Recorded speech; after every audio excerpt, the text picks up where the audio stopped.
Fortis ਹਸਪਤਾਲ ਮੋਹਾਲੀ ਦੇ ENT ਵਿਭਾਗ ਦੇ ਡਾਇਰੈਕਟਰ ਡਾਕਟਰ ਅਸ਼ੋਕ ਗੁਪਤਾ ਜਿਨ੍ਹਾਂ ਨੇ ਵਿਸ਼ੇਸ਼ ਬੋਲਾਪਨ ਮੁਕਤ ਭਾਰਤ ਮੁਹਿੰਮ ਚਲਾਈ ਹੋਈ ਹੈ ਤੇ ਇਸ ਮੁਹਿੰਮ ਨੂੰ ਉਹ ਭਾਰਤ ਦੇ ਕੋਨੇ-ਕੋਨੇ ਵਿੱਚ ਪਹੁੰਚਾਉਣਾ ਚਾਹੁੰਦੇ ਨੇ। ਉਹਨਾਂ 1000 ਤੋਂ ਵੱਧ ਸਫਲ ਕੋਕਲੀਅਰ ਇੰਪਲਾਂਟ ਸਰਜਰੀਜ਼ ਕੀਤੀਆਂ ਨੇ ਜਿਸ ਸਦਕਾ ਉਹ ਮਰੀਜ਼ ਸੁਣ ਸਕਣ ਦੇ ਸਮਰੱਥ ਹੋ ਸਕੇ ਨੇ। ਡਾਕਟਰ ਗੁਪਤਾ ਤੇ ਉਹਨਾਂ ਦੀ ਟੀਮ ਨੇ ਪਟਿਆਲਾ 'ਚ ਪ੍ਰੈਸ ਕਾਨਫਰੰਸ ਕਰਕੇ ਕੈਂਸਰ ਸਮੇਤ ਨੱਕ ਕੰਨ ਤੇ ਗਲੇ ਦੀਆਂ ਕਈ ਤਰ੍ਹਾਂ ਦੀਆਂ ਸਮੱਸਿਆਵਾਂ ਦੀ ਚਰਚਾ ਕਰਦੇ ਹੋਏ ਇਹਨਾਂ ਸਮੱਸਿਆਵਾਂ ਨੂੰ ਰੋਬੋਟ ਸਹਾਇਕ ਸਰਜਰੀ ਨਾਲ ਹੱਲ ਕਰਨ ਦੀ ਬਿਹਤਰੀਨ ਜਾਣਕਾਰੀ ਦਿੱਤੀ।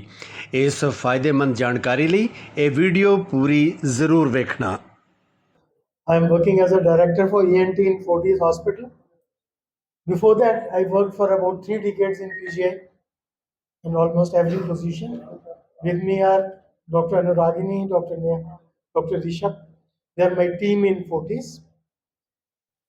आज बेसिक हमारा यहाँ आने का मकसद था कि एक तो जो राइजिंग इंसिडेंस ऑफ कैंसर है, we'll talk about that. और थोड़ा सा 2 स्लाइडें डेफनेस के ऊपर मैं कहना चाहूँगा, which is my tagline for the last 2 years. तो मैं वो 2 लाइनें उसके बाद में बोलूँगा। अगर हम कैंसर की बात करें तो इन द लास्ट, अगर हम पिछले 20 साल की स्टैटिस्टिक्स देते हैं तो 20 साल में पर्टिकुलरली इन दिस बेल्ट, जिसमें हमारा नॉर्थ इंडिया आ गया, Punjab, Haryana, part of Delhi, Himachal, JNK, इसके अंदर incidence has become almost double. This the statistics. पहले हम कहते थे कि ईस्टर्न यूपी ले लो, बिहार ले लो, ये कुछ बेल्ट्स थी जहाँ पे ओरल कैविटी कैंसर बहुत होता था। The reason was smoking, tobacco, chewing, वो सब कारण थे।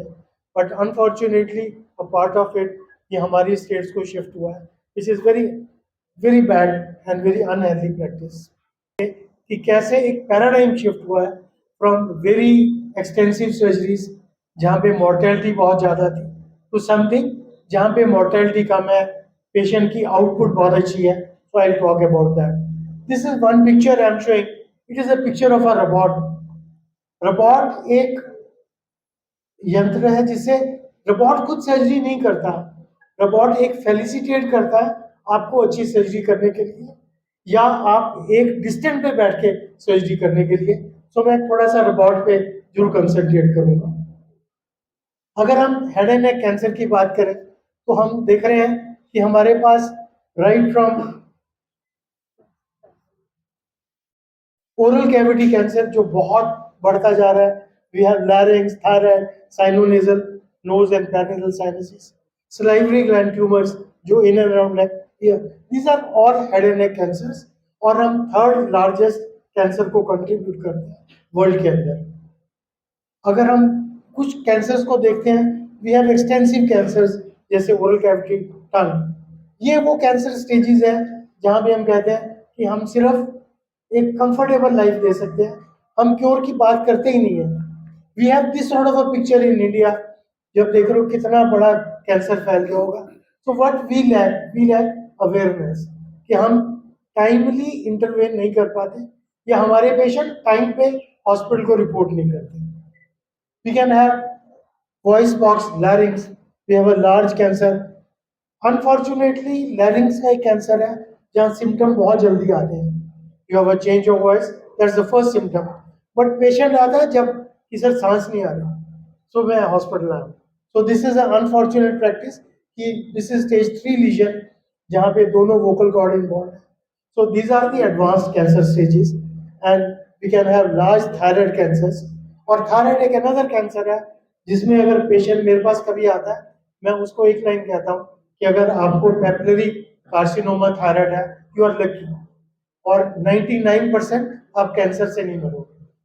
बट क्वेश्चन है कि अगर आप स्टेज 4 में आते हो तो मेडिकल प्रैक्टिस या medical the development fails to address these lesions. See this is a large lesion और ये कम से कम 5 साल से हम पालते रहते हैं and we come at stage जब हमें खाने में दिक्कत हो गई है, then we report to the hospital. If this patient and this patient they come on time, in this patient I can say more than 90% success rate, And if this patient comes, I'll say more than 80% success. This is how the cancer improves when we talk of cancer. So I told you this is the third most common cancers, और ये जो मैंने बताया कि these are the spectrum of cancers which we see in head and neck, right from ear, which is less, the most common being the oral cavity, which includes buccal mucosa tongue, and the unfortunate part is a tobacco chewing. ये एक preventable causes हैं जहाँ हम कह सकते हैं हम cancer को बचा सकते हैं. Tobacco chewing, cigarette smoking. Unfortunately जो यंगर जनरेशन है they are more indulge into reverse cigarette smoking, which has increased the incidence of cancer by 50%. Hookah smoking, which is a fashion of all parties, it all contributes to something like a cancer. You can have a non-tobacco smoking, that's a hookah, which is more prevalent in the parties these days. Alcohol. When we combine alcohol and cigarette, we are increasing the chances of cancer by 33%. A single risk factor, if combines to alcohol, will increase the cancer. We can have a poor dental hygiene, sharp teeth, which is causing chronic irritation. They are all preventable. Pollution, we can't avoid. The pollution comes everything when we walk on the road. Food and water adulteration. This is one virus, HPV. HPV, if we see the spectrum in American population and Indian population, fortunately for head and neck, HPV does not contribute that much. When we talk in US population, 80% cancers are HPV positive. And the prognosis in HPV positive very good. And when we talk in Indian continent, we have very less number of HPV positive, particularly in head and neck. The other cervical and all, these are have HPV. So what happens? We can have a small non-healing ulcer on our tongue, leading to this much of a disease. So this is where we start with, and these are the cancers where the patient comes to know in 1 week there is something wrong in a oral cavity. गर्म पानी लग रहा है, ठंडा लग रहा है, pen हो रही है. And when we ignore, the patient comes with this. When we say इनकी सेवा कर लो और ज़्यादा कुछ नहीं हो सकता. Now this is what I was talking when we started. कि क्या चेंज हुआ है from an extensive surgery to minimal invasive surgery, and that is the paradigm shift when we talk of robotic arms. Robot, जब मैंने जो photo दिखाई थी, it has 2 arms, और ये जो लंबी आर्म दिख रहे हैं ये 18 इंच तक it enters into the body, and you can see the thickness, it is less than the thickness of my finger. So जितने इनएक्सेसिबल एरियाज हैं there the robot works very good. This is the setup of the operation theater where we have a console and the surgeon sits here and operate. Now another important thing which is coming up is thyroid surgeries. Particularly आजकल the youngest child जो मैंने operate किया thyroid cancer की बात कर रहा हूँ, that was 6 years child. So this is a paradigm shift. हम normally जो पढ़ाते थे कि जो थायराइड कैंसर है वो 4th डिकेड, मतलब 40 और 50 की उम्र में मैक्सिमम होता है, but now we see maximum the girls around the age of 20, youngest I am saying 6 year old with an extensive cancer. अब नोबडी विल लाइक कि सामने कट हो पूरा और सारी उम्र वो कट नजर आए. So here is an advancement of robotic. This is the year, so we can make an incision here rather than making an incision on the front of the neck. यहाँ से हम अंदर जा सकते हैं बाय लेके फ्लैप लेने के बाद, और दिस इज द थायराइड. सो सी हम बिल्कुल लैटरल इंसिजन है जो हेयर लाइन में कवर होगा. सो ये एक एडवांटेजेस हैं जहाँ हम टोटल थायराइड को एक्सपोज करते हैं. हम सर्जरी यहाँ से कर सकते हैं विदाउट स्कार. सेकेंड अप्रोच है कि हम एक्सिला, अगर कुछ पेशेंट है मुझे यहाँ भी एक्सिलरी पिट, तो ये जो मार्किंग है दिस इज अ टनल जहाँ के थ्रू हम सर्जरी कर सकते हैं. After making this a small incision in the axillary pit, ये देखो यहाँ से करके इस टनल को लेके हम यहाँ से सेल्फ रिटेनिंग रिट्रैक्टर डाल के हम अंदर जा सकते हैं. और यू कैन सी हम इस एक्सिला से इतना बड़ा thyroid we can deliver into the arm. So these are the cosmetic things, but most important thing is cosmetic has a role. जहाँ कैंसर से कॉम्प्रोमाइज नहीं होगा. So you can see no scar in the neck. We have only this much scar which will come in the hairline. सबसे गंदी surgery जो head and नेक में है radical tonsillectomy, और जिसको कहते हैं लेटरल फेरिंजेक्टमी, जिसके अंदर commando surgery, we remove everything जो फेस के इधर है, जॉ, टीथ, एवरीथिंग. रोबोटिक से दीज आर पॉसिबल ये जॉ प्रिजर्व करने के लिए, and that is how the things have change. So if I conclude, I always say कि never compromise using any gadgets if we want to have a cancer. हमें एक radical cure की जरूरत है, और इसके लिए सबसे जरूरी है एक early identification in which I need everybody support. जो हमने कुछ फैक्टर्स लिखे थे, अगर उनके ऊपर कंट्रोल हो जाए, हमारा incidence in Punjab will come down. If we think Punjab 30 साल पहले, उस वक्त ये टोबैको च्यूइंग नहीं थी, स्मोकिंग नहीं थी पंजाब में, but unfortunately everything has come. So if we have this, I think we can prevent increasing incidence of cancer, and particularly we should switch on to the screening things, that we should have more screening camps जहाँ हम early detection कर सकें. 2 lines. We always started 2 years back that we should make Punjab deafness free, and this is my 6th press conference, and we have conducted 8 camps free of cost, जहाँ पे हम preventable causes of deafness को address करते हैं, जिसके अंदर सबसे बड़ी है जो स्कूल चिल्ड्रन में वी आर डूइंग सर्विस, जहाँ हम डिटेक्ट कर सकें. और अगर a good post operative, government of India का लॉ है कि जो बच्चा पैदा होगा उसकी स्क्रीनिंग इज मैंडेटरी, फिर भी नहीं होती है. हम सब उसी किश्ती में तैर रहे हैं. किंतु अगर हम डेफनेस को टाइम पे डायग्नोज कर लें, सो हम इन कैंसर्स को, इन बच्चों को सेव कर सकते हैं. We can give them good hearing if we do cochlear implant on time. Cochlear implant एक डिवाइस है जो, कॉक्लिया हमारा ऑर्गन ऑफ हियरिंग है. जैसे हमारा कान है, उसका ईयर ड्रम आ गया, उसमें 3 बोन्स होती हैं, the incus, malleus and stapes. यहाँ से लेके कॉक्लिया में साउंड वेव जाती है. जो बच्चे कंजेनाइटली पैदा होते वक्त डेफ पैदा होते हैं, सो उनके अंदर कॉक्लिया या डेवलप होगा या नहीं, या कॉक्लिया नर्व होगी या नहीं होगी, तो कॉक्लिया से स्टिमुलस ब्रेन में नहीं जाता. तो एक डिवाइस आता है, उसको कॉक्लियर इम्प्लांट कहते हैं, जो कॉक्लिया में विल पुट.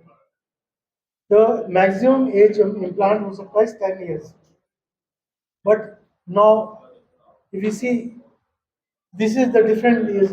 लोग कहते थे 23 साल तक नहीं, 10 साल में मैचुरेशन ऑफ ब्रेन हो जाता है.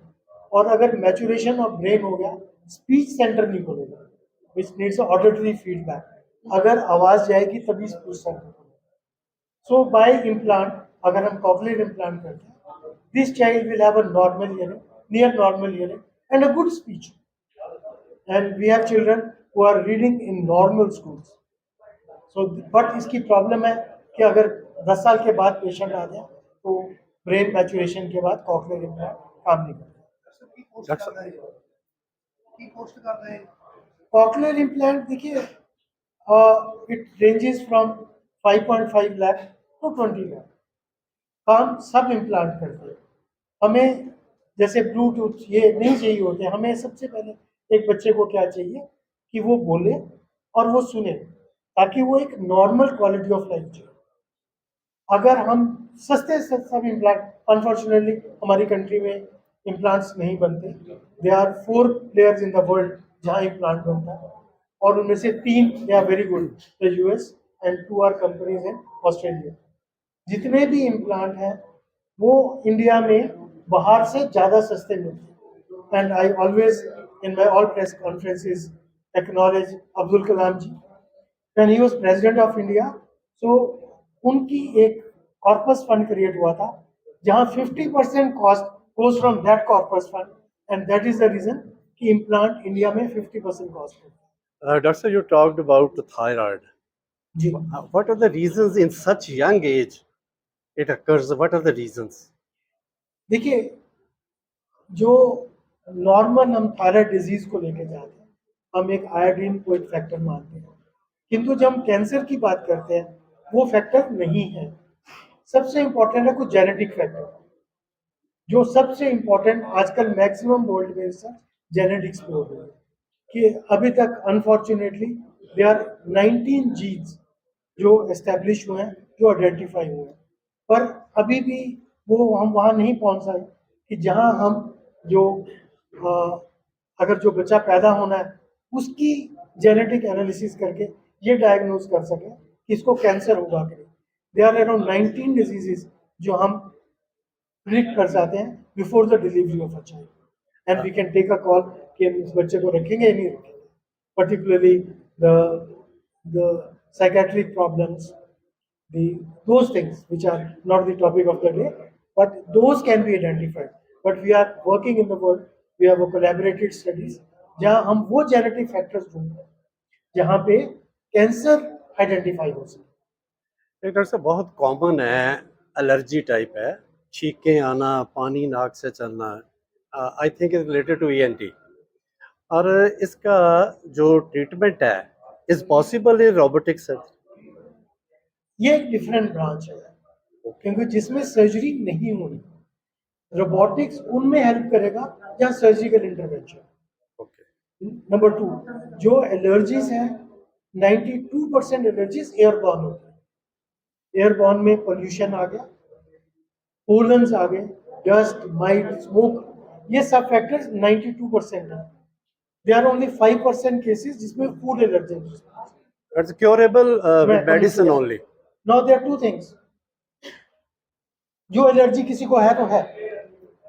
नंबर 2, आफ्टर 100 एरियल किलोमीटर्स हमारा स्पेक्ट्रम ऑफ एलर्जी चेंज हो जाता है।